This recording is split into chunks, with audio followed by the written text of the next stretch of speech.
Florence, 33 ans, est manipulatrice radio. Johan, 35 ans, est infirmier. Ce couple s'est lancé dans un projet fou, parcourir le monde pendant 1 an à la rencontre des soignants et des patients pour recueillir leurs témoignages.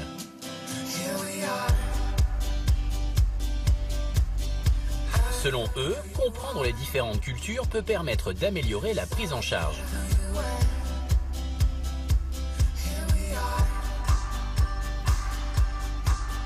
À bord d'un van, ils vont découvrir quelles sont les conceptions du soin et leurs spécificités dans différentes régions du globe.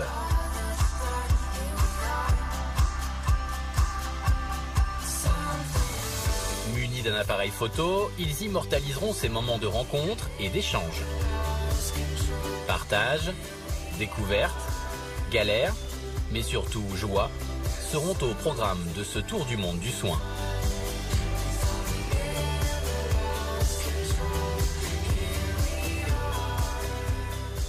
Alors on réagit dans un instant à ce petit clip de présentation de ce couple qui a essayé de parcourir le monde. Mais je présente mes camarades qui nous ont rejoints. Donc il y a Aude, Brigitte et Luc. Bonjour. Bonjour les camarades. Bonjour.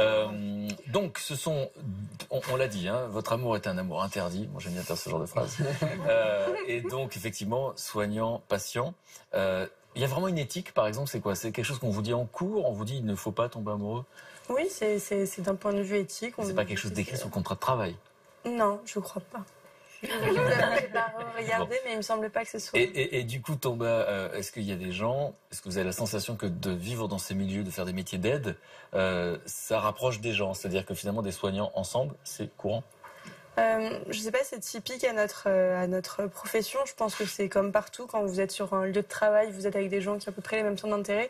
Et il se trouve que dans le soin, on a une certaine empathie ou une certaine façon d'aller vers les gens, d'être dans la bienveillance envers les gens, qui fait que voilà, vous avez l'abord facile. Et voilà, donc je pense qu'en effet, vos Ça collègues favorise les histoires d'amour. sont Bah, du même côté. Alors, on va essayer de comprendre, parce qu'il y a quelque chose qui est intéressant, c'est qu'ils vont parcourir le monde, finalement, pour essayer d'améliorer la relation, finalement, de mieux prendre en compte les patients.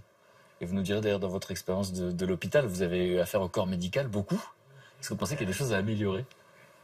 Oui. Oui, je le pense. Et quoi? Mais la sincérité, déjà. C'est-à-dire? Pas sincère, les soignants. Un docteur va pas vous dire, là je parle pas pour notre Que histoire. vous avez vécu plus tard, quand vous avez... Que j'ai vécu plus tard, ouais, ils disent pas les choses, quoi. Pour la question du cancer, par exemple, c'est pas... Entre autres, oui. Des fois, est-ce que c'est pas aussi parce que, par exemple, je prends le cas du cancer, on ne sait jamais... ils veulent pas mettre de diagnostic réellement parce qu'ils savent pas, parce que personne peut s'en sortir comme vous. On prend votre cas par rapport à ce que vous avez été dit au départ. Ils ont dit à vos parents que vous étiez décédé et qu'au final vous n'étiez pas décédé. Il y a des cas et donc maintenant ils veulent pas. C'est comme moi aussi. Ils voulaient pas me donner un espoir. Ils m'ont dit peut-être tu remarcheras. Peut-être tu ne remarcheras pas parce que ta moelle épinière a pas été sectionnée mais très fortement comprimée. Si elle se décomprime bien, tu peux remarcher dans les 6 mois, tu pourras peut-être récupérer tes jambes, etc. Ou partiellement, comme je prends Michael qui a lui Michael Jérémias, qui lui a récupéré une partie de ses jambes et qui est voilà. Et donc c'est pour ça ils veulent pas s'élancer dans un diagnostic, étant donné que c'est pas aujourd'hui la médecine c'est pas c'est pas définitif quoi, c'est pas figé. Exactement. Et je pense que c'est aussi pour nous protéger des fois que les soignants Alors dans ce cas précis et dans ce domaine j'en sais rien, mais dans le monde médical là où ça se complique, c'est que en fait quand on vous donne une réponse, quelque part peut-être qu'on ferme des portes, non, parce que c'est une injonction négative. Oui, et que... c'est-à-dire, ouais. D'abord, il y a différents types de patients. Il y a des patients qui veulent pas de réponse et qui sont dans le déni parce que ça leur laisse le temps de récupérer, de digérer. Donc, il faut respecter ça. Il y a des patients qui veulent une réponse et dans ce cas-là, il faut au moins, à minima, donner des hypothèses claires. En tout cas, à partir du moment où il y a une demande, il est clair qu'il faut une réponse. Quelle qu'elle soit, on ne peut pas... Jean-Marie est d'accord. Voilà ce que je voulais dire. Non, mais voilà, c'est bien, elle a bien ciblé, là, c'est ça. On s'en fiche un peu de la réponse. Positive, négative, ça malheureusement, si on pose une question, on peut s'attendre à quelque chose de pas rigolo, quoi. Mais bon, au moins on sait. On sait, on peut ajuster sa vie. On peut ajuster sa vie, mais moi c'est personnel, voilà, moi c'est comme ça. Et vous ajustez votre vie... Je sais pas, moi, on vous dit que vous n'avez plus que 6 mois à vivre. Bon, mais ces 6 mois-là, il va falloir qu'ils soient pleins et entiers, quoi. Ouais, voilà, on ne peut pas vous les cacher, quoi. Il y a aussi autre chose, c'est que le silence et l'absence de réponse, c'est comme s'il y avait du non-dit à un moment donné, surtout quand il y a une vraie demande, et c'est très anxiogène. C'est très anxiogène. Oui, voilà, ça aide pas, subir moralement. Pour essayer de rebondir, c'est clair, c'est anxiogène de fou. Moi, je vois, je sais pas si on va remarcher ou pas, on a une attente sans réponse, et donc on dort pas beaucoup, quoi. On se pose des questions, on se dit, bon, bah voilà. Le fait de ne pas savoir. Ah bah oui. Et que l'acceptation vient quand on sait. Quand on sait, clairement, parce que moi, je savais que si je remarchais dans les 6 mois ou un an, il faut passer cette étape-là. Bah voilà, clairement, là, on sait que c'est fini, c'est définitif. Donc, bon, bah maintenant, ok, c'est fait, maintenant, t'encaisses et puis tu repars sur autre chose. Mais c'est sûr que si on m'avait dit, bah, tu peux remarcher pendant 10 ans, faut attendre 10 ans pour savoir. Pendant 10 ans, tu te poses toujours la question. Voilà, donc c'est plus difficile pour repartir de l'avant. Dans la non-réponse, ouais. Bon, et puis les médecins le disent eux-mêmes, hein, dans leur cursus, il y a très peu d'heures consacrées à la prise en charge. C'est d'ailleurs ça, Florence et Johan qu'on vient de voir, c'était ça, tout est parti de là, ce projet, il est né pendant leurs études. Ils ont réalisé, alors eux voulaient faire un métier lié à la santé parce qu'ils avaient envie de venir en aide aux autres, d'échanger, et ils se sont rendus compte que finalement on ne leur apprenait pas ça.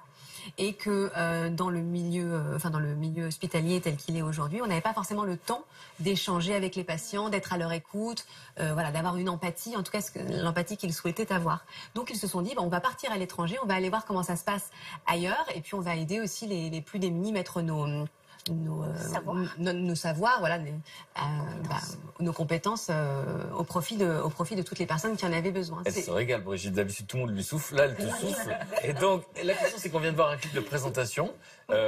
Ils en sont où, du coup, aujourd'hui? Alors, ils ont commencé par la Guyane. Donc, on a vu Luc a des petites photos avec leur van, le van que vous avez vu. Puis ensuite, le van. Voilà. Truc de fou. Donc ils sont partis en Guyane, et puis ensuite ils ont descendu tout le Brésil, donc du nord au sud. Et en fait, à chaque étape, la journée, ils travaillaient en tant que bénévoles dans les hôpitaux ou les dispensaires. Et le soir, ils rédigeaient un blog et une page Facebook, leur idée étant de transmettre tout ce qu'ils ont appris auprès des soignants ou des malades qu'ils ont rencontrés, et de transmettre ça aux soignants qui sont restés en France et qui ne peuvent pas voyager comme eux l'ont fait. Donc ils alimentaient ce blog qui était une sorte de communauté de soignants, qui est toujours un blog qui est toujours actif, pour permettre aux infirmiers, aux psychomotriciens, ils partageaient leurs découvertes. Ils partageaient leurs découvertes avec des interviews, des reportages sur. Et tu parles au passé, on a entendu, ils partageaient leurs découvertes. Je parle au passé parce qu'il s'est passé quelque chose qui n'était pas du tout prévu. Regardez, en Guyane, au tout début du voyage, Florence est tombée enceinte. Donc, ils ont quand même continué leur route jusqu'à ses 7 mois de grossesse. Donc, tout le Brésil, elle était enceinte. Et ensuite, ils ont dû rentrer à La Réunion, qui est l'île maternelle de Johan.